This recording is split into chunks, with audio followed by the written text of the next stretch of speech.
This is HaShulchan Yardeh Siman Lamed Vav Sif Chav to Chav Beis. This is day 215 of the Supplemental Arukh HaShulchan Yomi series.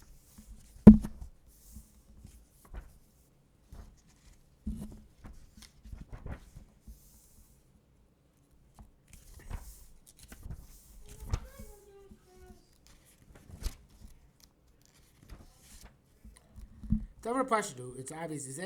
Behavior that we assume that the reason why the puncture might have occurred is because that the shochet moved his hand across with strength, or he severed it with strength.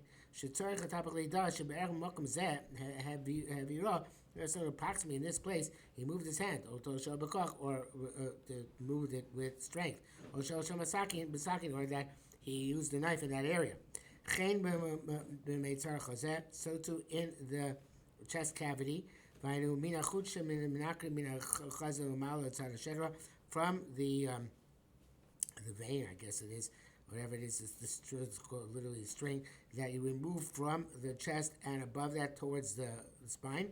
Though, if the shochet knows that he put his hand in and he manipulated the place where the hole was, assume that since the place is narrow, and he has to push his hand in there, he pierced it with his fingernail.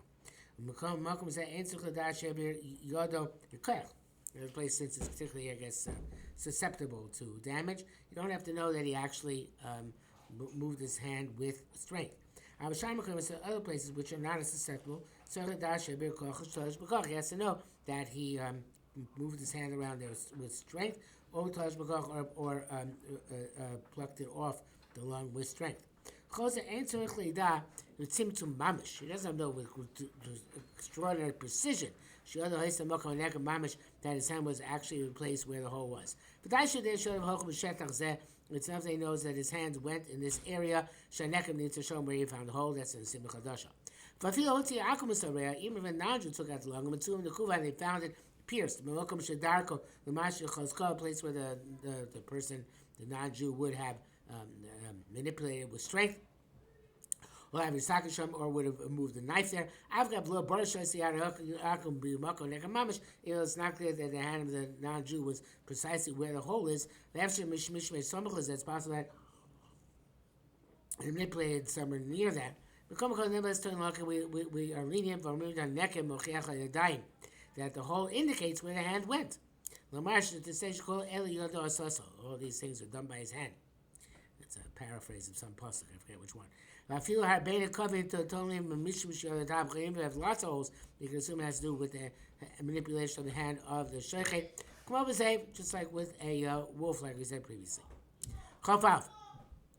That's to assume that happened through a wolf or a dog. That's when they took the lung in their mouths. If they just stood next to the lung, we don't know clearly definitively they took it in their mouths. You don't assume they made the holes. And it's treifa on account of that doubt. So the Yeshua besides the Hokel, the Prima Guardian wants to be lenient. Near the coffee, that's all showing. Everything is relative. Certainly, if nobody stood there by the lung when this is happening, the normal derech of a dog is is to see something with his mouth.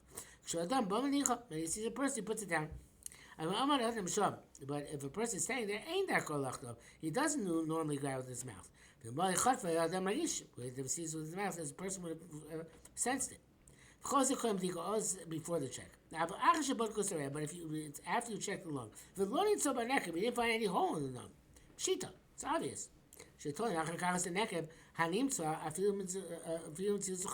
assumed that whatever hole you find afterwards came out even as a result of a very unlikely a circumstance. Those who want to say, that for us, that we're machmir where the lung is lost below b'dika, if there was not checked, there wasn't a substantial loss. It's no substantial loss. Which goes on like we see in Lametes. Who are then? That's also true. Machmirinon the milot lazebo kelef. If a wolf or dog took it, the dog rejected this. The das machir the chashin shiyah is a sircha b'kevevira. The opinion of the stringent opinion is that we're concerned that there was some sort of adhesion and the dog removed it. But the truth is we don't assume that dogs or that animals remove an adhesion. Actually, to the point that there's nothing remaining, not even some slight protuberance. So to assure. Chapes. V'im akum nokta rev, and Naju took the long, and went with it somewhere. And then he brought it back. He found holes. If they checked the lung before the Naju took it, Vidim says the off animal was found to be fine. Vadi told him she was in the cover. So they assumed that the Naju made the holes. And with that a little bit cool, but they didn't check it before the Naju took it. That's what the opinion of most of the great Achayim is Lachmir, is to be stringent for low and not assume that the non-Jew is responsible. The Malal says to cover, why are you making holes? If we know they had a hole, we lay down a common kavim. We don't know. In other words, we know that the non-Jew did make a hole. We don't know how many. Then tell him both on a cover. Then we assume he made all the holes. That's the simple chazasha. Whether we know he made a hole or not, we assume that non-Jew did it. No matter what, Kim Shatareh says he took the lung. So that's the name of Rabbeinu Yucham. They rejected his position. Nevertheless, with halacha, it should be like Rabbeinu Yucham. Look, if that's not the case,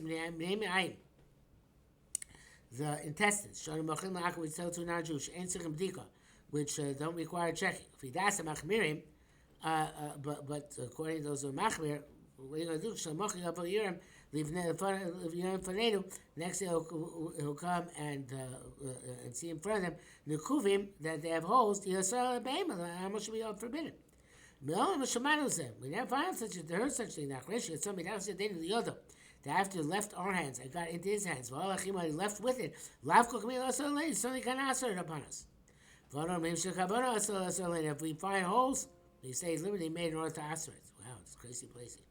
It's not comparable. The Barik Shemachanu low, when we sold it to him, and he went back to his house. Shuv Ainlo Esav said we have no concern. Eskimo, we have no concern with him anymore. That's only possible to say by the intestines. The real also limko because now I have to sell a lung before you check it. That what she said. You don't. There ain't told him akum. Don't assume the non-Jew did it. Zeuk shalok kanas akum. That's when the non-Jew goes all that way. That's the non-Jew didn't buy it. He took it for a brief amount of time, but he brought it back. The malos is coming there. We should not assume that he did it. Why did he make holes? Unless there is a reckoning, assessment that he did it deliberately. They can be permitted. Without this, you can't be matir. He says in the brackets that seems to be a opinion of the base Ephraim as well.